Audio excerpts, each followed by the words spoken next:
السلام عليكم ورحمة الله وبركاته شيخ محترم ومتي جور صحة سلامات بشير.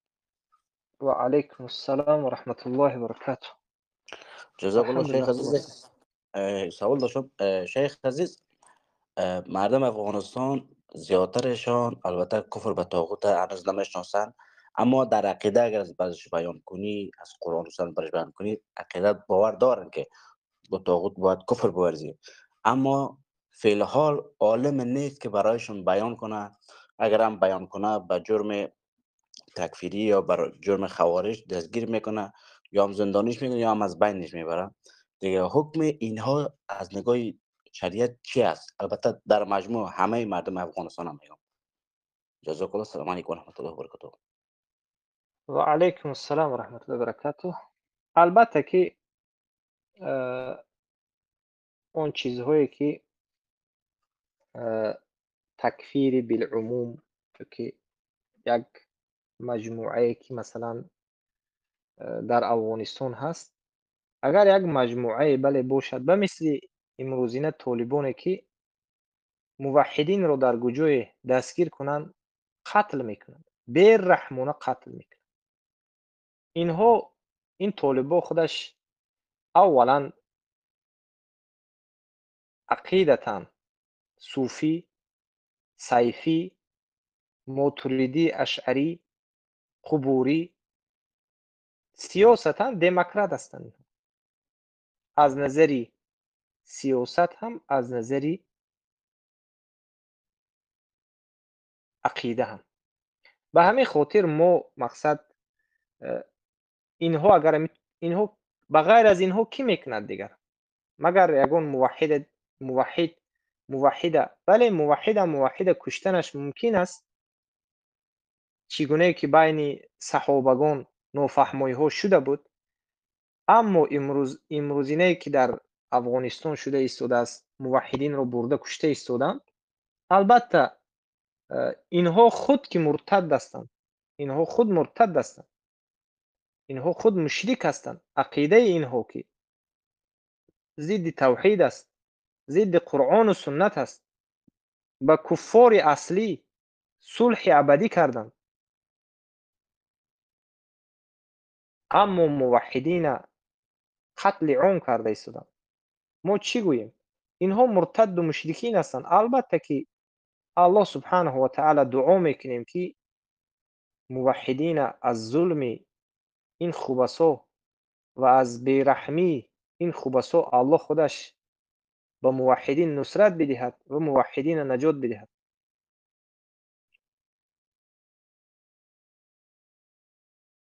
همین گپ میگیم، دیگر چی گوییم؟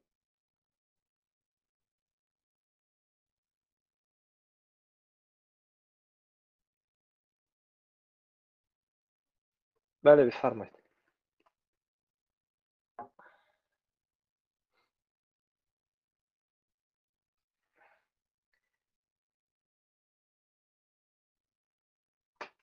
در این باره باید موحدینی که در افغانستان هستند، اونها باید یکجا شوند. اونها باید به منهج سلف و صالح، بر ریسمان قرآن و سنت با فهم سلف چنگ بزنند. زمانی که عقیده صحیح و سالم نشد، این مشکل ها از بین نمی رود. زمانی که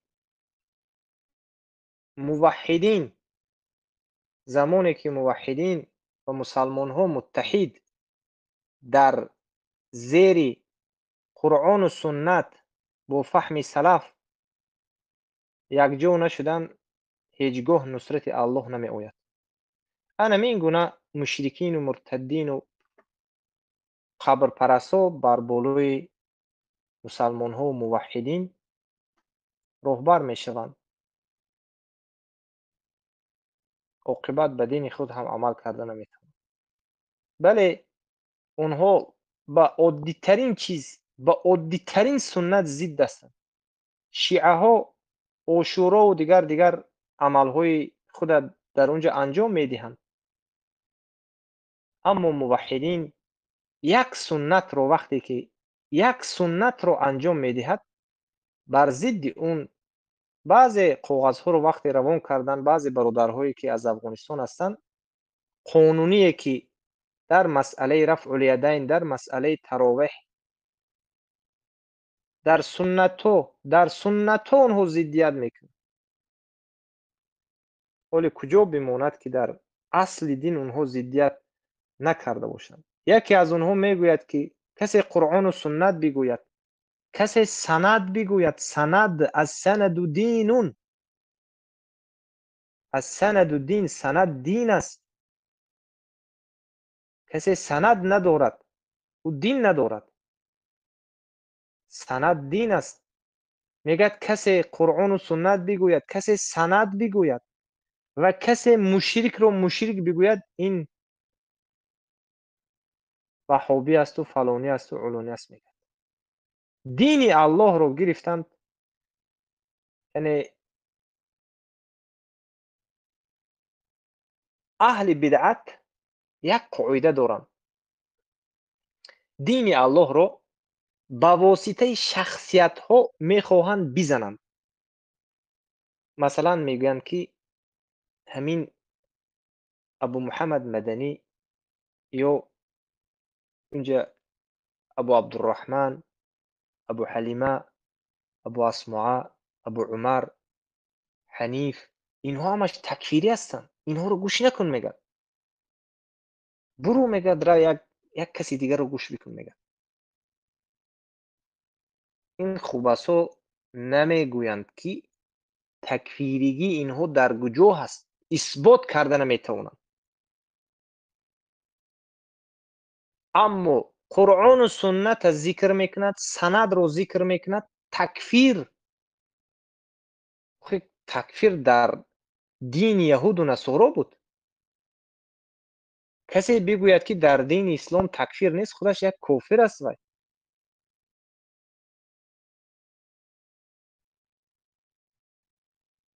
аввалин рукн худаш ба такфир, инсон ба ислом дохил мешавад. кофир шудан, такфир кардани тоғутин, мушрикин, аз шайтон сар карда.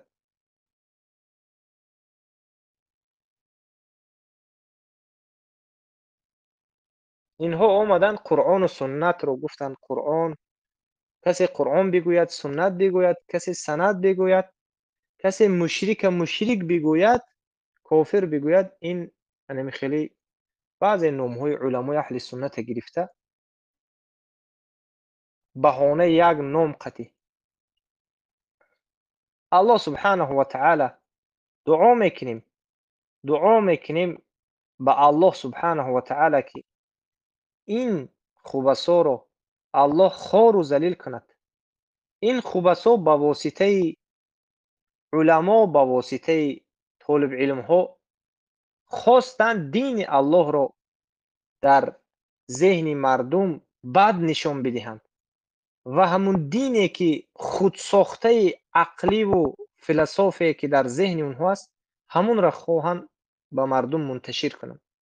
лекин албатта ки аллоҳ субҳанаҳу ва таъала он ҳукумати фиръавниро аз байн бурд, он ҳукумати намрудиро аз байн бурд ва ин қадар ҳукуматҳое ки ба мисли Чингизу дигар буд аз байн бурд.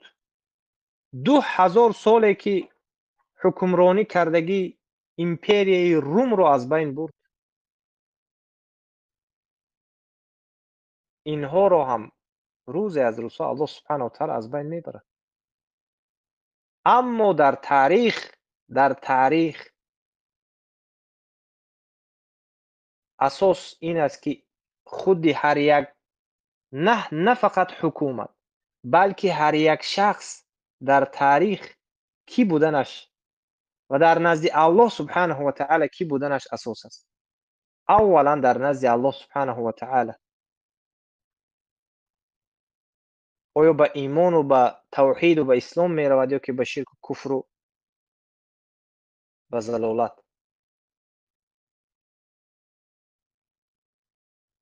ва бояд бародарони аҳли тавҳиде ки чӣ дар Ирон аст, чӣ дар Афғонистон аст, چی در تاجیکستان است، باید متحد شوند، باید یکجا شوند در دعوت، در منتشر کردن دین الله سبحانه و تعالی با منهج سلف. وگرنه جهمی ها می برایند به مثل معروف راسخ و هم مسلکانش یک عقیده باطل ایجاد میکنند. همین هم نصرت کی است؟ همین هم نصرت کفار است، هم نصرت همین صوفی های قبوری تولیکا هست. در جایی که سلف و صالح مسلمان لغوی نگفت، کجا تو اصرار میکنی؟ کجا تو سرسختی میکنی؟ به خاطر چی توبه نمیکنی؟ برای نصرت توحید، برای نصرت منهج سلف و صالح. شخصیت ها رو عکس گذارید.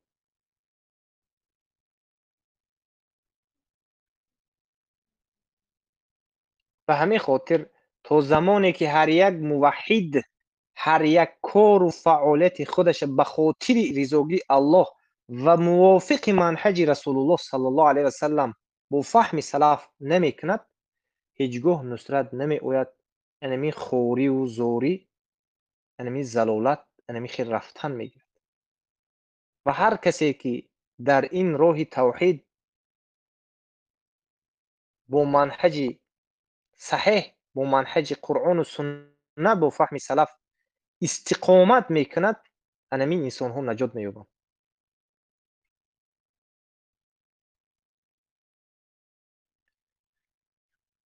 بارک الله فیک. بله بفرمایید.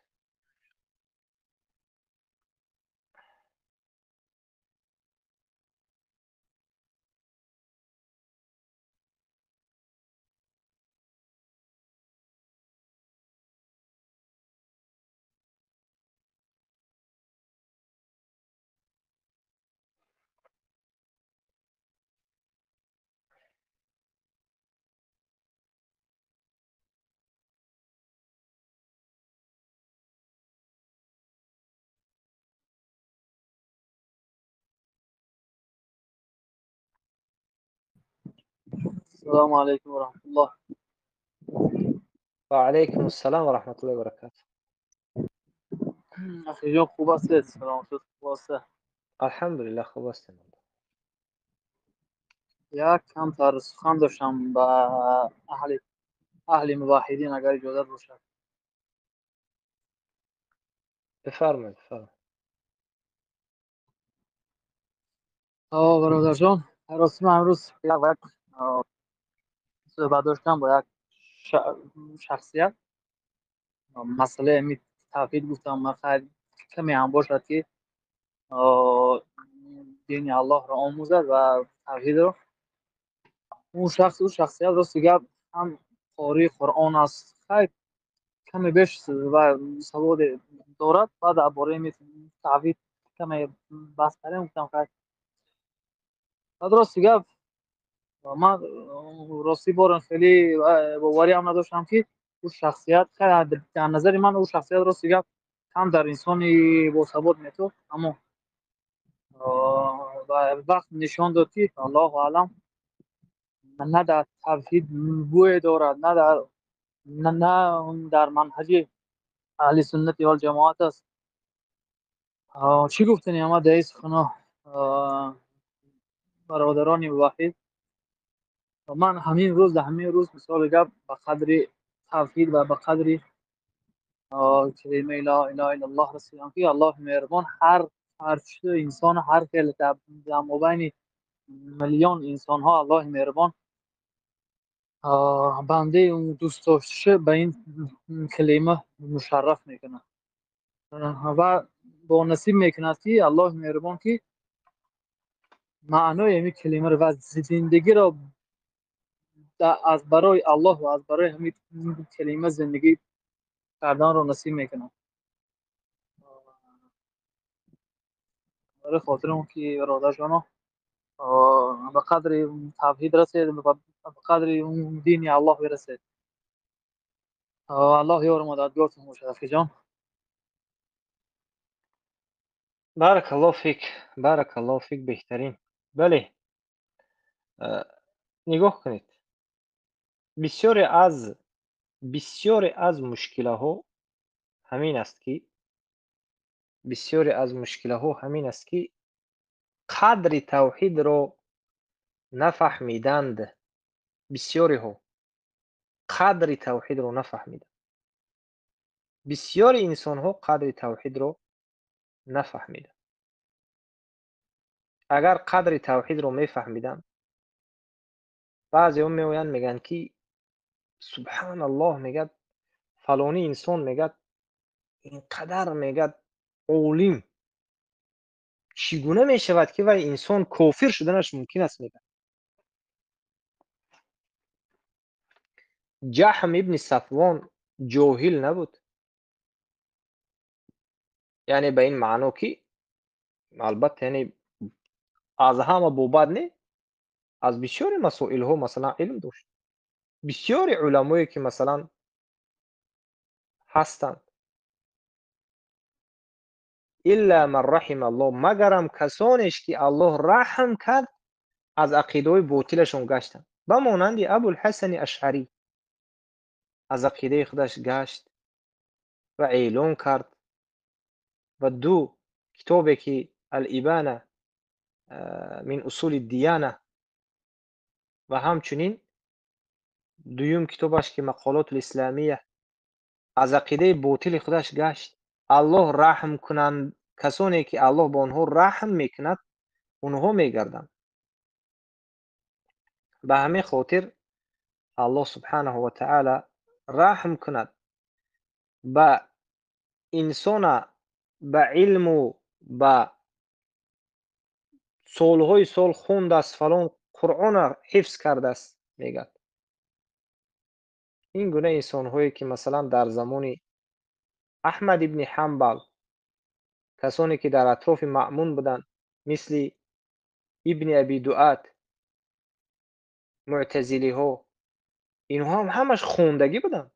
اونها را شبهه هاشون با آیت بود. دلیل اونها چی بود؟ الله خالق کل شی، الله خلق کننده همه چیز است. به همین خاطر اونها هم دلیل می آوردن، از قرآن دلیل می آوردن. و این گونه علمای ضال و مضل در تاریخ بسیار است، در تاریخ بسیار است. برای همون محمد ابن عبدالوهاب رحمه الله میگویند که الله الله یا اخوانی تمسکو، الله الله ای برادرانم، میگد شما چنگ بزنید و توحید الله سبحانه و تعالی، و توحید چنگ بزنید، دین خود را تعلیم بگیرید. از ابن مسعود رضی الله عنه که امام ترمذی روایت میکنند، حدیثی که فضیلت توحید، در فضیلت توحید حدیث ها به حساب هستند. در فضیلت توحید حدیث ها به حساب هستند. یکی از بزرگترین حدیث هایی که در کتاب توحید محمد ابن عبدالوهاب می آورند درباره فضیلت توحید، که در اونجا میگویند که یا ابن آدم انک لو اتیتنی بقراب الارض خطایا، ای فرزند آدم اگر تو با من روبرو شدی با قبضه زمین، با قبضه زمین اگر خطاگی ها قطع روبرو شدی، ثم لقیتنی لا تشرک بی شیئا لاتیتک بقرابها مغفرة، اگر به من روبرو شدی در حالی که به من شرک نآورده باشی، من به تو روبرو می شوم به انمون قبضه زمینی که تو خطاگی کرده بودی، به انمین مقدار به رحمتم با تو من روبرو می شوم. یعنی الله سبحانه و تعالی به او شرک نورزیدی، یعنی این معنای این رو ندارد که یعنی تو مشرک نیستی، دیگر گناه ها به تو اجازت هست. اعوذ بالله. اما خطاگی هایی که انسان سهوا نفهمیده میکند، الله میگوید که اگر به همون خطاگی ها با من روبرو شدی، من به مقدار انمو خطاگی ها با تو با رحمت خودم روبرو میشم، مغفرت خودم میبخشم. شرط همین است که تو به من شرک نورزیده باشی. به همین خاطر توحید این نجات ابدی است. شرک این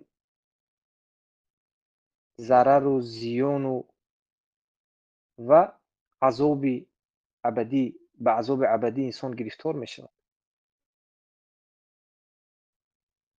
به همین خاطر توحید رو بیاموزید. توحید رو یک چیزی، یک کلمه عادی، نعوذ بالله، یک کلمه عادی مقصد تصور نکنید. خیلی که در کتاب اصل الدین و قواعده و قاعدته امران، در کتاب عبدالرحمن ابن حسن ابن محمد ابن عبدالوهاب هم میگوید که بسیار انسان ها البته که قدر توحید رو نفهمیدن. بله، کافر میگوید به دین الله عمل میکند که قدر توحید رو قدردانی نمیکند.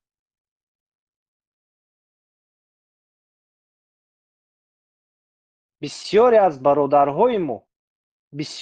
برادرهای ما هم همین گونه هستند.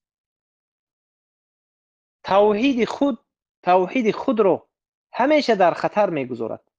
چگونه در خطر میگذارد؟ در نزد یک اهل بدعت می نشیند، شبهه رو میگیرد.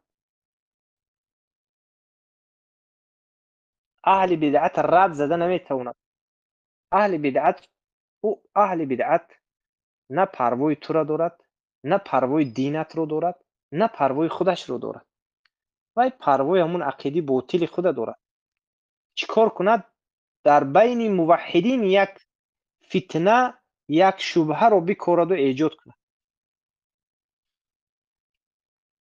بسیاری برادرهای ما به نیت نیک شاید هدایت می‌یافته باشد، شاید هدایت شود، مگر سلف ما ایوب سختیانی نگفتند که زمانی که یک اهل بدعت پیشش اومد، به پیش اهل بدعت کو نمی‌رفتند، اما اگر می‌رفتند هم شبهه او را گرفته آورده منتشر نمی‌کردند. رفته اهل بدعت زده، میده او رو برآورده، شبهه های او رو با همون تمام شبهه و عقیده باطل خودش اونها رو شرمنده کرده، حق رو در اونجا ظاهر کرده گشته می اومدن. اما امروز برادرهای ما همیشه در اطراف اهل بدعت هستند، در اطراف اهل بدعت میگردند خنده و بازی کرده، بعد اومده از طالب علم ها طلب میکنن با تو فرقش چی است که ما با تو سوال کنیم، تو به سوال ما جواب ده. ای برادر عزیزم، با تو فرقش چی است گفتن مشکل نیست که با ما فرقش نیست، لیکن عقیده خود به خطر میگذاری. شبهه را گرفتی، یک شبهه که به اون شبهه کافر میشوی، در همون نیمی راه مردی، به نزد یک طالب علم رسیده نتوانستی، حالت چی میشود؟ طالب علم عن اینش فکر میکند، عن این فکر میکند که شبهه را که گرفتی مردنت ممکن است. کی میداند که کی میمیرد؟ به همین خاطر سلف اهل بدعت به نزدشون بیاید، آمد یک اهل بدعت به ایوب سختیانی گفت یک آیت بخوانم برایت. گفت که برای من نیم آیت هم نخوان، برو گم شو اینجا، دفع شو از اینجا. گفت برای که دین اونها در نزد اونها قدر داشت، توحیدشون، عقیده صحیح اونها در نزدشون قدر داشت. اونها که خود عالم بودن، قاری قرآن بودن، محدث بودن، صاحب عقیده بودن،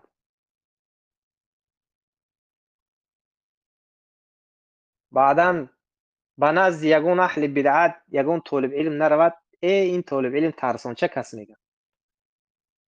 پس از این میبرد که تمام سلف ترسانچه بودن. نه آخر برای ما عقیده ما برای ما قدر دارد و برادران اهل توحید به خاطر نصیحت میکنیم که اونها در نزد ما قدر دارند و توف میکنیم بر بالای اون اهل بدعت که اونها یگان ذره قدر ندارند در پیش. به همین خاطر توحید اهل توحید یک چیزی عادی، یک کلمه خالی نشمرید که الله سبحانه و تعالی به تمام واسطه میتواند شما رو گمراه کند. به سبب اختیار خود رفتن به نزد اهل بدعت، به سبب نآموختن توحید، به سبب بیقدر کردن توحید.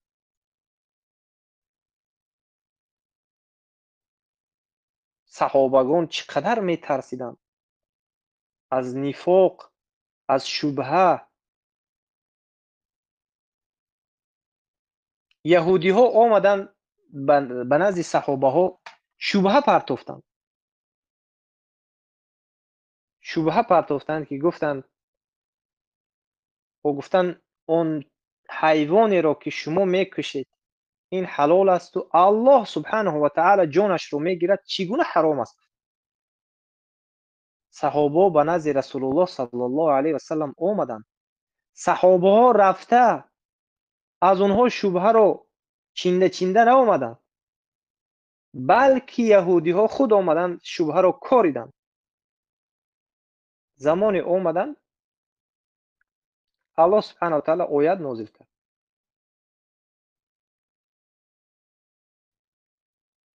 که این خود مرده چی است؟ انما حرم علیکم المیتة والدم ولحم الخنزیر و ما احل به لغیر الله. یکی در دیگر آیت و ما احل لغیر الله به، یعنی الله سبحانه و تعالی حرام گردانید خود مرده رو. به همین خاطر اهل بدعت، اهل شبهه همیشه شبهه میکارند. یک آب صافی که دارید، در یک آب صاف یک رنگ پرتافتی، البته همون کمی هم باشد همون رنگ میگیرد، یا بوی آب تغییر میدهد، یا کمی رنگش رو یا طعم همون آب رو خواهی نخواهی تغییر میدهد. آب تازه رو برده در عقیده تازه خود در نزد اهل بدعت برده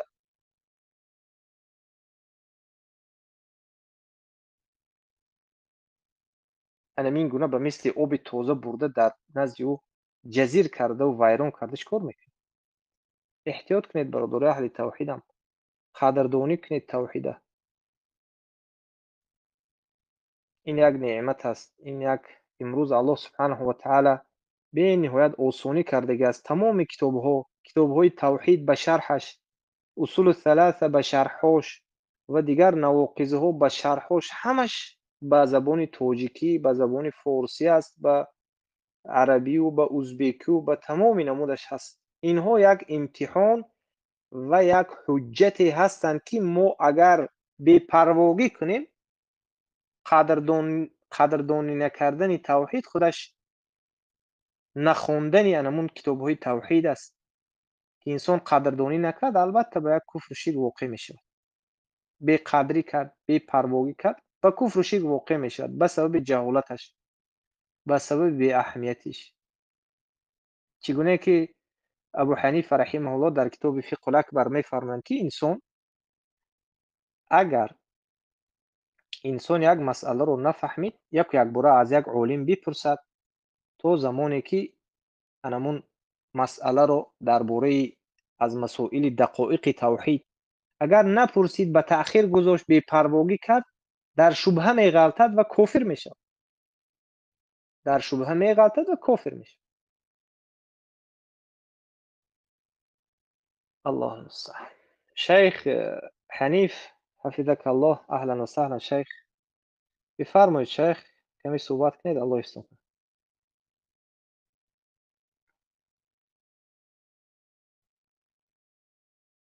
السلام عليكم ورحمة الله وبركاته. الشيخ أبو حليمة حفظك الله و علیکم السلام و رحمت الله و برکاته. جزاك الله خير. خوب هستی برادر عزیز؟ شیخ عزیز الحمدلله الحمدلله. الله یستر. صحبت کنید شیخ. خوب صحبت داشته، گوش داشتیم شیخ. انشالله که اگر صحبت میکنی خیر بدن و اگر نه انشالله صحبت میکنیم. خب انشالله که همین برادران خوب هستی، برادران خارن موحد. الله یستر کند. حفظكم الله و جزاكم الله خیر. انشالله بخیر باشید. الله همه شما را حفظ کند. و بعدا البته چلی که شیخ ها و دیگر برادرها صحبت کردن در مسئله این، یعنی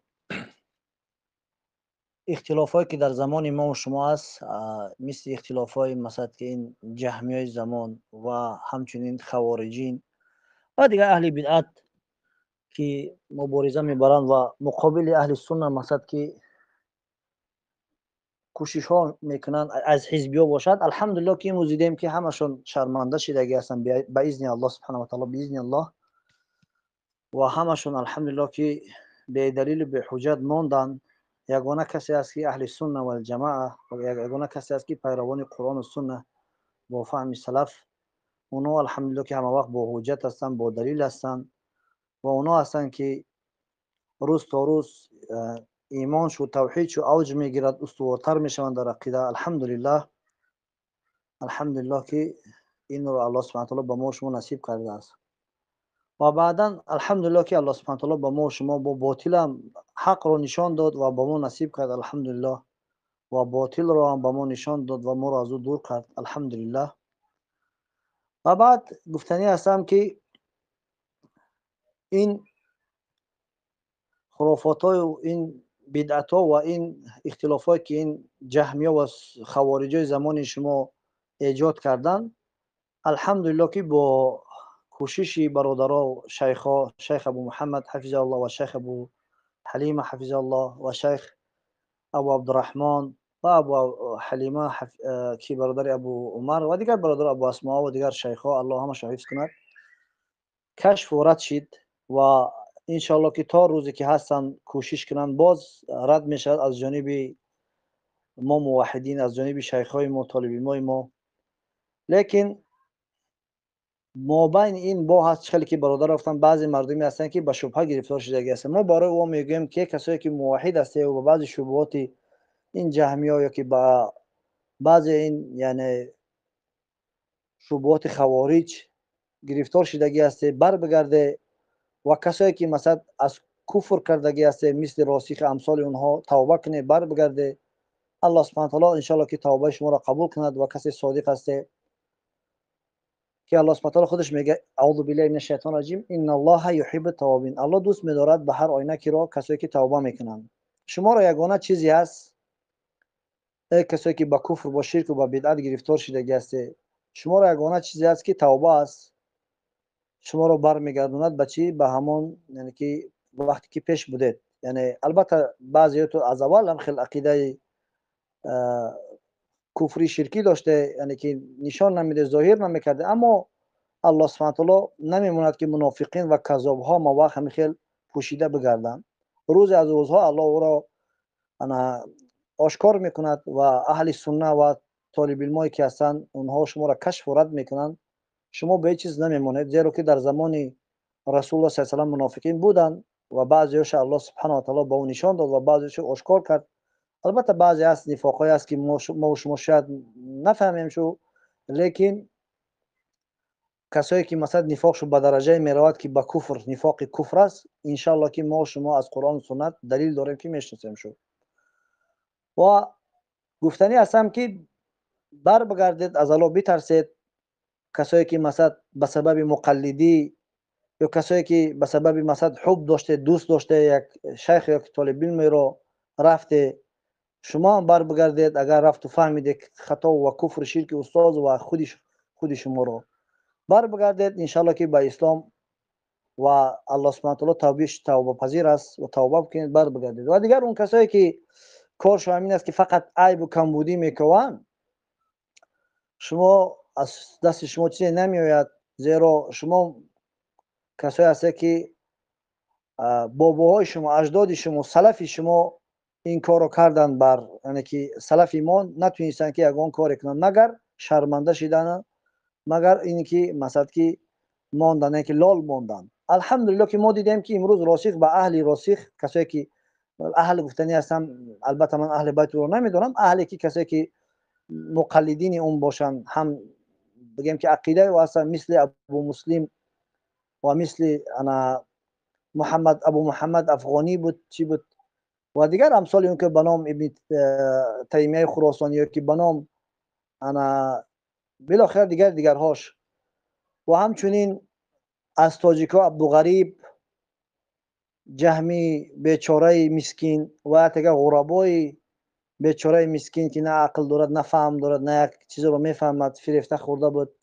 شما را یگانه راهی است که توبه، فقط توبه کردن، از سر نو مسلمان شدن، برگشتن. دیگر شما رو چیزی نیست که از این خلاص کند، زیرا تمام موحدین، کسی توحید رو میشناسد او حتما شرک و کفر رو میشناسد. کسی اسلام و ایمان و توحید رو شناخت، او باید چخلی که علمای نجم میگوید، کسی که توحید رو نمیدوند او کفر شرک نمیدوند، و کسی شرک و کفر رو نمیدوند و توحید و اسلام ایمان رو نمیدوند.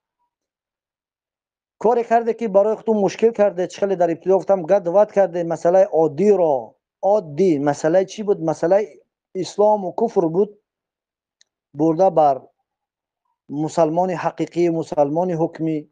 کاری بود که مسلمان برده به نفاق و به مؤمن و مسلمان که به درجات برده. کاری کرده که از این یک مذهب ساخته، یک مذهب ساخته که شما رو شرمندگی شما رو همه دیدن، همه مسلمانان موحدین دیدن که شما چقدر شرمنده شده. بازگشته گفته این مقصد ما لغوی بود، مجازی بود، یعنی این به بعضی چیزا ایمان آوردن بود. بالاخره آمده شرمنده شده. برای شما الحمدلله یه ردی قطعی شد که از جانب برادرها و شیخا که امثال شما دیگر در هر زمانی پیدا شود، این کتاب برای ما یک ردیه قوی است. الحمدلله که با فضل منت الله سبحانه و تعالی شیخای ما، طالب علمای ما رای ایسا گرفتن، خصوصا شیخ ابو محمد برای شما یک ردیه شد که امثال شما دیگر نمیتوند که در موحدین یگان شبهه پیدا کند، مگر کسی که صادق نباشد، که مگر کسی که فریفته و یعنی که از دنبال اهل بدعت میگردد. اما کسی که از خفای اهل بدعت میگردد، قطعی رفت و آمد میکند، اون در لعنت الله گرفتار میشود. چخلی که گفتیم سلف میگفتن به اهل بدعت کسی رفت و آمد دارد، اون نصرت داده است. کسی نصرت میدهد، رسول هم چی میگه؟ لعنت الله به همون کس، به اهل بدعت و کسایی که نصرت میدن بدعت اونها رو، در لعنت الله گرفتار میشوند اونها. چخلی مثلا حدیث اثر قولی یعنی که انا سلف هست، اونها هم وقت در لعنت گرفتار شده که دین ها فقط شبهه است، از او شبهه جمع کرده، شبهات خوارج، شبهات مرجع، شبهات دیگر حزبی را جمع کرده، همه وقت یک کمبودی دارن. اونها یکونیم چیز هست، یقین ندارن و صادق نیستن، صدق ندارن. اونها حتی در همون لا اله الا الله خودشون استوار و صدق و یقین ندارن، اما شرطای لا اله الا الله را بجا آوردگی نیستن. به همین سبب اونا همه وقت چکار میکنن؟ کمبودیش همین است، بعضیش از روی جهالت و از روی دیگر یعنی که کبر، و بعضیش از روی یعنی به احمتی کردن در منهج. یعنی هر چی که شنوید او هم دلیل دارد، او هم با خودش انا گپا را آورده است، در حالی که باطل است، فهم اینا درست دارد، در حالی که مثلا که معلوم است که اونها از قرآن و سنت چیزی نفهمیدگی هستند مگر همون انا یعنی رأی عقل خودشون، و مگر اون کسایی که با حواس و حواس های خودشون زندگی دارن. ما رو شاهد بودیم، چند سال ها بود و امروز هم دیدیم که کسایی که قرآن و سنت رو با فهم صحابه نفهمیدن، بلکه با فهم خودشون فهمیدن، یک مذهب جدیدی ساختند و اگر اهمیت داده باشد خوارج های زمان پیش و جهمی های پیش اونها از حاضره خیلی فرقی کلان دارند. چرا؟ خوارج های حاضی و جهمی های حاضی بدتر از زمان پیش هستند. روز تا روز، البته این حدیث است که رسول الله صلی الله علیه و آله میگه که هر کسی که بعد من بماند اختلاف را میبیند و بعد بماند زیاد شده که چقدر بیستی هم قدر اختلاف زیاد شد. یگانه چی است؟ قرآن و سنت. قرآن و سنت از فهم سلف است که تو را از این شبهات و از این جهالت و از این نافهمی خلاص میکند و تو از اون خلاص میشی، از اون شبهات و از اون، یعنی که اگر رفت و صادق باشه، اگر رفت و کذاب و کاذبین باشن، یعنی که کذاب ها باشن، یا اینکه بالاخره از اون منافقین باشن، کسایی که میخواهند که در وقت چی اونها هم وقت در فتنه و در شبهات و در یعنی وسوسه و در پیرو نفس و هوس مشغول هستند. برای همون گفتنی هستم ای کسانی که شما حالا هم هستی در همون عقیده و کسایی که شبهات گرفته بر بگردید توبه کنید و اگر نه شما خیلی معلوم است کی هستی چی هستی در پیش ما و در پیش تمام برادرای ما و در شریعت. البته ما از خود یگار دیگر فهمی نداریم، ما قرآن و سنت شما را حکم تو بیان کرده است و سلف رو یعنی کشف ورد زدگی است. همون اجداد شما را زد، شما از او بدتر هستید.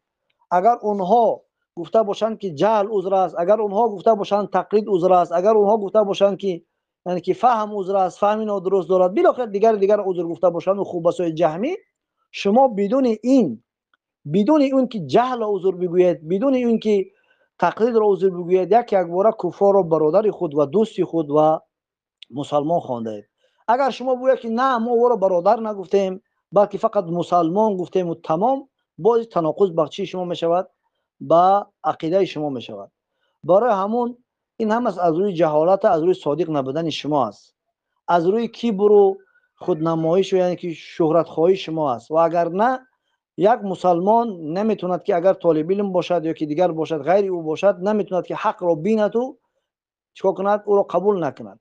مسلمان را ایمانش، مسلمان را توحیدش، مسلمان را عقیدهش و منهجی که دارد نمیموند که حق را بیند و خم بگذارد برود و بگوید که نه این ناحق است، یعنی که باطل را دیده این کار نکند. این چیز در مسلمان کم می شود مگر کسی که خیلی جاهلی، خیلی که از منهج و از چی خبردار نباشد. برای همون گفتنی ها زیاد است، لیکن من البته شیخ ابو حلیمه و دیگر برادر شاید صحبت داشتن، من از وسط در آمدم. یعنی باز میگویم که بر بگردید توبه بکنید و انشالله که کتابی که شیخ تیار کردن از او استفاده بره. کسایی که هست از برادرها و غیر برادرایی که کسی شبهات گرفتار شدگی است، به کفر رفتگی که به خوارجی رفتگی، اهل بدعت شدگی، ببینید دلیل همش از قرآن و سنت و فهم سلف و علما اهل سنت است. استفاده برید از اون چیز و عقیده خود رو درست کنید و کسی به کفر به شرک به بدعت رفتگی توبه کنید، زیرا به شما خیلی شده است که یعنی که ما کشف شما داریم و رد شما داریم، خصوصا برادرها و شیخای ما. بر بگردید کبر رو کنار بگذارید. این کبر چیزی بد است، خیلی بد است که نمیموند که حقیقت رو بپذیرید. برعکس بالای و اعتراض و یعنی که دیگر چیزا پیدا میکنید که بعضی حالت ها به سبب از روی جهالت به کفر و به شرک میروی و حتی خودت ملحد میشوی خبر نداری. بارک الله فیکم و حفظکم الله. جزاكم الله خير برادران. شیخ ابو حلیمه صحبت کنید. السلام علیکم و رحمت الله و برکاته. ان شاء الله که باز ما همینجا هستیم.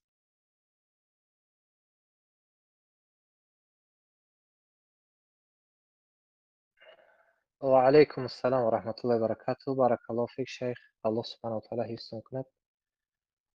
اگر دیگر مشایخ نباشند انشاءالله السلام که علیکم و رحمت الله و برکاته. چون دارین وعليكم السلام ورحمة الله وبركاته. الله الحمد سبحانه و لله تعالی الحمد لله. درس داره باشه. شیخ؟ نه ما موضوع گذاشتیم خطی برادرها انشاءالله صحبت کنید. ها بله تمام نه بهتر. چیز الله سبحانه و تعالی استو که بسم الله. مرا همون کتاب دوام تیم، کتاب العذر بالجهل زیر ضربین شرعیه ان شاء الله. الله ماشاءالله سبحانه و بهترین میشه. تعالی بهترین میشه. بهترین شما درس گذاشته باشه الله سبحانه و تعالی استون کنه. یعنی از کتاب رد قاطع بله گذاشتین؟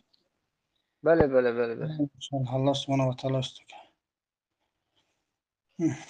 тамом иншалло шумо суҳбати давом додан гед мо иншалло гӯшкунанда. شما از کمی صحبت کرد شیخ عزیز یگان کس سوالش باشه شما به سوالش پیشنهاد کنید انشاءالله. тамом иншалло. бале агар бародарҳо ягон сухане дошта бошед дар ин бобат дар ин масъала ё дигар суоло бошад иншалло бифармоед. قیمت اینست که اونجا باشن همون درس چندم بود نویسن چهارم بود پنجم بود سبحان الله فراموش کردم